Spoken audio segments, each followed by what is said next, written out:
unang tatay. Tapos yung lola ko, yun yung kasama nila mama. Ay, doon? Kasi yung lola ko ngayon, dinala sa uwas dun sa anak niya dahil di ba nagbagyo na ano naman para safe. Kasi kahapon nung pumunta ako doon, sabi kumuha lang daw ng kangkong yung mama mo. Ang tagal naman na kumuha ng kangkong, halos maghapon na. Kaya sabi ko, maghapon kasi sa po, sa palayan po. Sa palayan?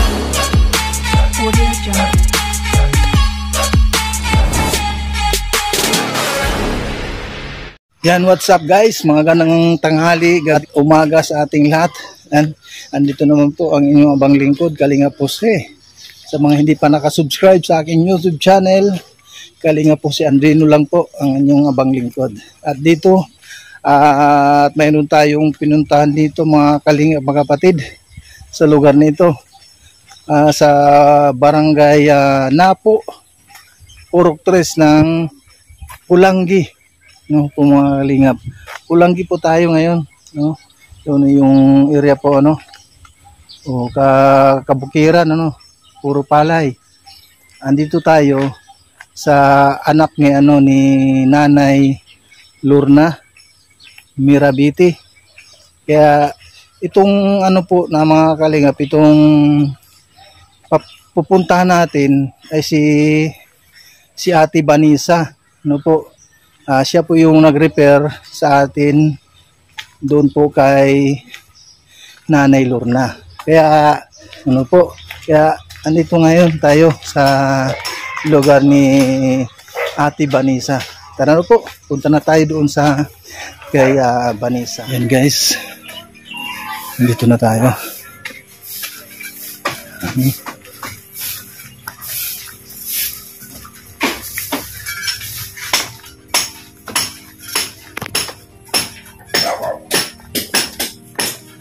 Hello! Magandang tanghali! Magandang hapon! Nandito pala mga kalingap si Ate Vanessa. Kumusta naman Ate Vanessa? Saan yung bahay mo dito? Ay, dito kayo nakatira. Pero bakit andito ka sa labas? Kaya may kumakain. Yung hipag. Sige, dito lang tayo. Dito lang tayo. Sino mga ito? Mga bata? Anak mo? Pamangkin. Asan yung anak mo? Sinapatulog ko. Kasi yung buuan po nito, magpipinsan lang po sila. Ayan, ito po, ay ganyan po yata. No. Pali isang compound na ito. Ito kapatid niya. Kapatid niya rin. May isa po rin. Kasi yung kapatid. Tapos itong bahay na ito, bahay ng asawa mo. Pero andyan yung mga kapatid niya. Ng asawa mo. Pero pinapayagan ka naman na dito mo nakatitira ang kayo mag-ina. Pero bakit doon sa Pandan? Pinapaalis din po kami pag kasi nung pumunta ako dun sa bahay ninyo, dun sa sa Pandan, dun sa Purok 1, talagang makita namin yung bahay nyo parang yung pagiba na. Oo. Bakit doon sa palagay mo? Ano bang sitwasyon doon? Bakit ba? Wala po naghahanap buhay kila mama. Hindi pa Bakit may tanong ko lang, wag lang masamain. Sa ba si papa ninyo? Patay na po. Ay, si papa ninyo ipatay na. Ilang taon na Naghiwalay po sila na pang-tatlo yata sila ng asawa. Yung pang-apat niyang asawa, doon siya namatay. Oh. Di bali kayong magkapatid. Ilang kayong magkapatid? 5 po kami. 4 lang sana kami kasi nadagdagan ng isa. Kaya naging 5. 4 lang sana pero naging 5. Bakit? Anong Nag-asawa ulit. Ay, nung nag-asawa ulit yung mama mo. Ay, hindi po. Ang lang po. nagtrabaho po siya sa Manila. Tapos hindi po namin alam kung bakit nagkaganon. Hindi po namin sinasabi ni mama kung ano nangyari sa kanya. Papay din sabi mo kay Ate Jean. Padala niya sa akin. Sa lima kayong magkakapatid, ay bali 4 na kayo na magkapatid, pero mayroon kayong kapatid na iba sa ina. Oh, asa na ngayon yun? Nasa? Sino mama, nag-aaral po. Yung nandoon ngayon? Yung isa pa, yung maliit lang po yung lalaki ganito. Ay, merong kasama doon na maliit na lalaki? Hindi ko nakita kasi yun. Ay, nasa way pa yan po yun. Ano nangyari? Ay, doon sa mama mo, yung time na yun. Tapos, yung anak niya na, yung kapatid ninyo na panglima, siya yung kasama ng mama mo ngayon. At yung kasama mo na, yung kapatid na bunso, doon sa unang tatay. Tapos yung lola ko, yun yung kasama nila mama. Ay, doon? Kasi yung lola ko ngayon, dinala sa uwas dun sa anak niya dahil di ba magdagbagyo na namin para safe. Kasi kahapon nung pumunta ako doon, sabi kumuha lang daw ng kangkong yung mama mo. Ang tagal naman na kumuha ng kangkong, halos maghapon na. Kaya sabi ko, maghapon kasi sa sa Palayan po kasi yun. Sa Palayan? Bakit? Mayroon akong doon mayroon akong mga kangkong doon na kinuhanan doon kay Ate Julie. Kasi yung yun? Kasi dati member siya ng po yun? Basta member siya, niya po si nag-aano po sila dati ng yun? Poster ba yun? Dati? Poster? Nag-ano siya sa poster. Yung babaeng mataba, yung si Kagawad Alit. Oo. Si Kagawad Alit. Kilala ko to doon yung sa may eskwelahan. Oo. So paano po Ate Vanessa nagkaroon ng asawa nung pumunta yung mama mo doon sa Maynila? Paano ang kwento doon? Hindi mo po sinasabi namin hindi sa amin. Basta na lang nalaman ninyo nung umuwi siya. Buntis na. Hindi po, tinanong. Oo. Hindi niya nakasama yung lalaki kung taga saan. Hindi po. Di naman pa lang pinapansin. Hindi po napatuloy lang po. Kaya yun ang inilapit mo sa amin, yung mama mo, para kahit na paano, kung sino yung makapanood doon sa video ay matutulungan. Matulungan po sana si mama na magkaroon ng konting negosyo. Kahit ang nga talaga ay kung negosyo na tindahan na po. Ano ba ang pinagkakitaan ni mama mo sa ngayon? Kangkong po. Kangkong? Tinitinda niya yun? Minsan, huwag umaga. Minsan po, nagdadala po ang kapatid ko ng gulay, tinitinda niya. Nag-aalaga po siya ng anak ng kapatid ko na lalaki. Kaso, nung ngayong pagbagyo, iwala po sa kanya, dinala po dun sa kapatid ko po kasi, yung po namin dun, pinapasok yung tubig. No. Kaya minsan, yung lahat na po namin na, lahat po namin na gamit. Di ba sabi mo ay 4 kayong magkapatid sa una? Asan yung dalawa? May asawa na rin po. Ay, may kanya-kanyang pamilya na rin sila. Nakaasawa na rin sila. So, kung bali yung walang asawa, yung bunso ninyong kapatid na sa una. Oo, tapos yung sa ilang taon na pala yun? Siguro or 10. Kasi dalawa yung kapatid ko doon. Yung isa, namin babae. Yung si Laika. Kapatid ko pa yun sa kapatid sa mama, sa tunay na ama. Pero yung isa yung isa doon na kasi nung pumunta ako doon wala akong nakitang kasi kasama niya yung siguro. Hindi po, nasa way pa yan, hindi po yung sumasama sa mama. Ilang taon na yun? Laika? Hindi yung ano, yung bunso yung kapatid na lalaki. 9 siguro. Kasi di ko kumano kung 2006. Halimbawa ate, kung yung lugar na yun, sabi mo nga pinapaalis na sila doon sa lugar na yun. Saan naman sila lilipat kung sakali? Hindi pa alam nyo kung saan. Saan na lang daw. Wala din sila wala din silang lote. Oh, mahirap talaga pag wala tayong sariling lupa kasi wala tayong pwedeng pagtatayuan ng kahit kubo-kubo sana.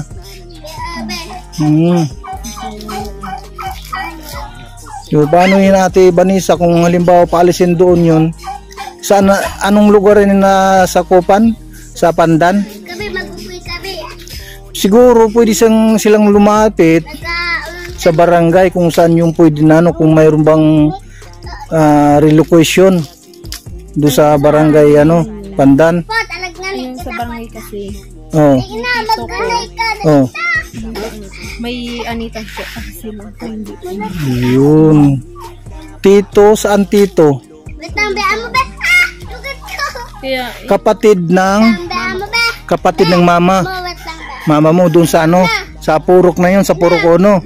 hindi man kasi na makakapag Di ibig sabihin yung pinagtirikan ng bahay nila, kaninong lote yun? sa mga yata yun. Mga, hindi ko alam kung kanino yun. Basta, yung na yun.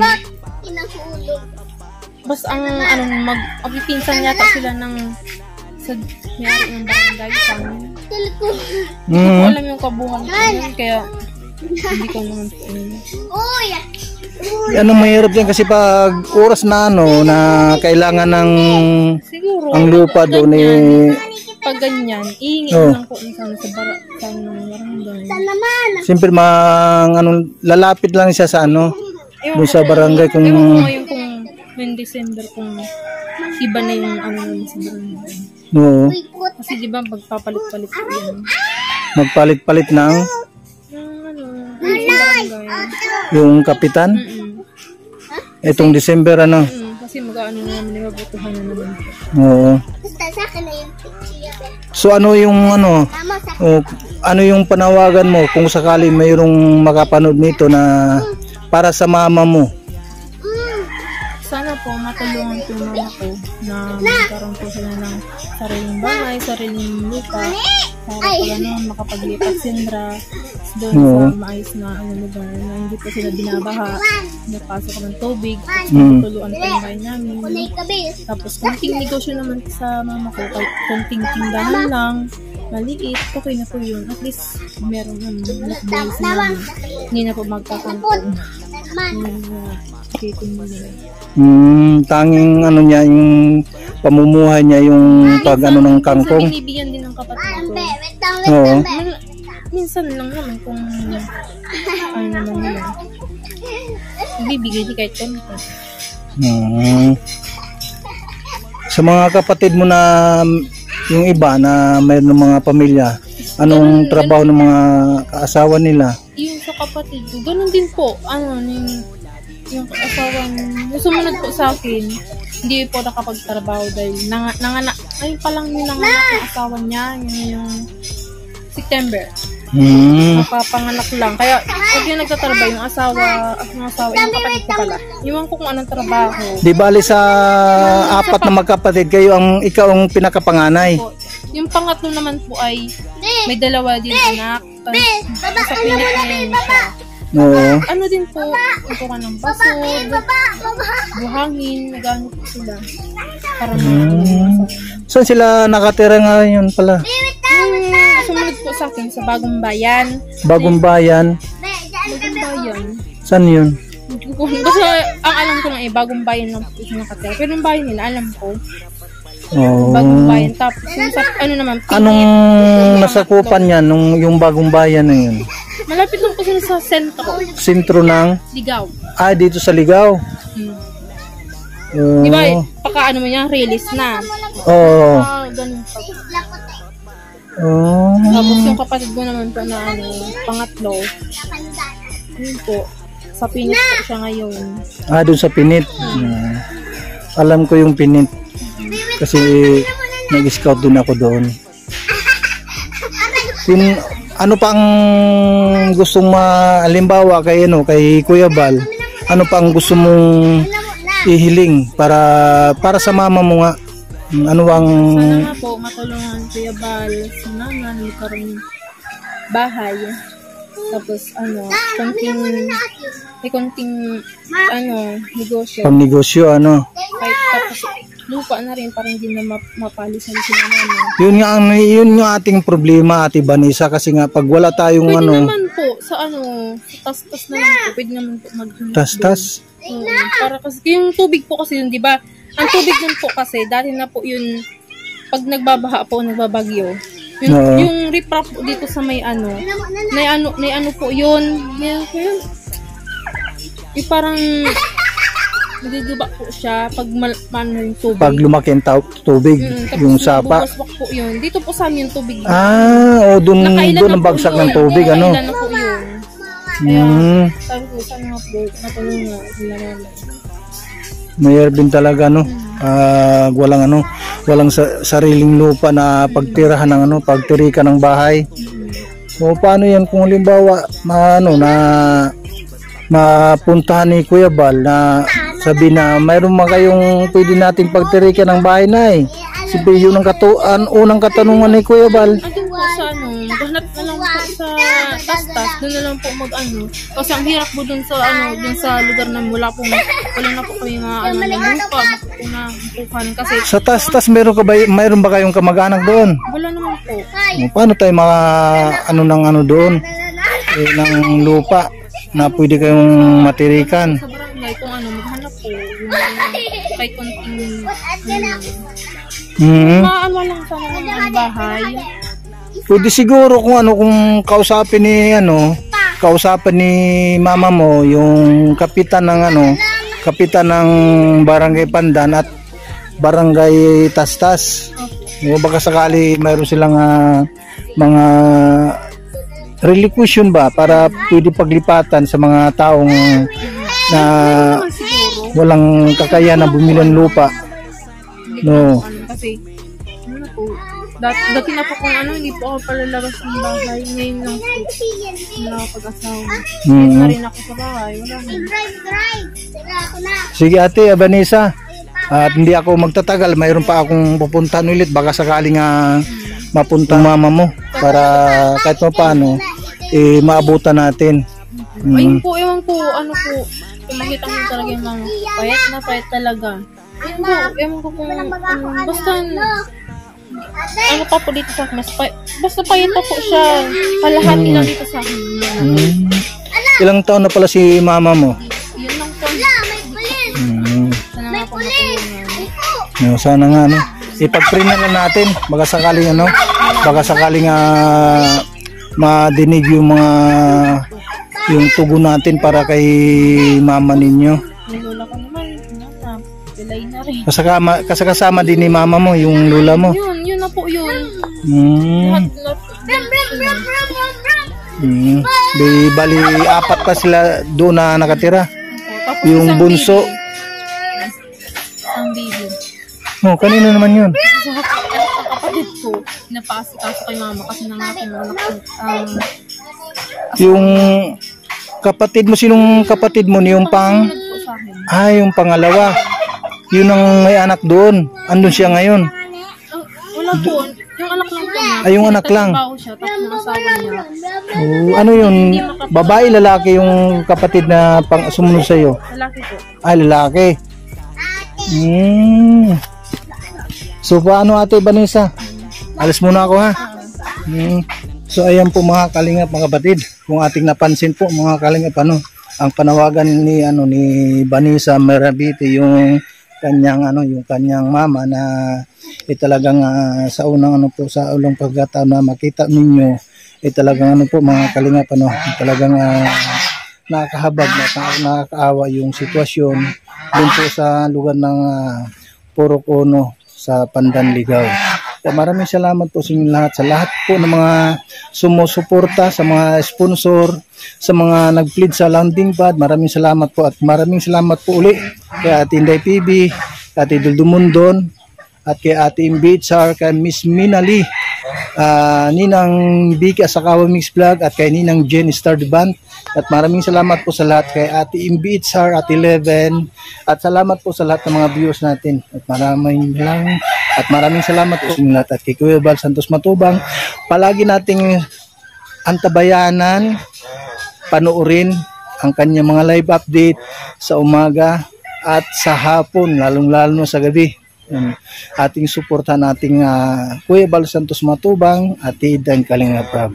At maraming salamat po sa inyo lahat, sa inyong walang sawang pagtulong sa ating mga kababayan dito po sa Pilipinas. Maraming salamat, and God bless us all.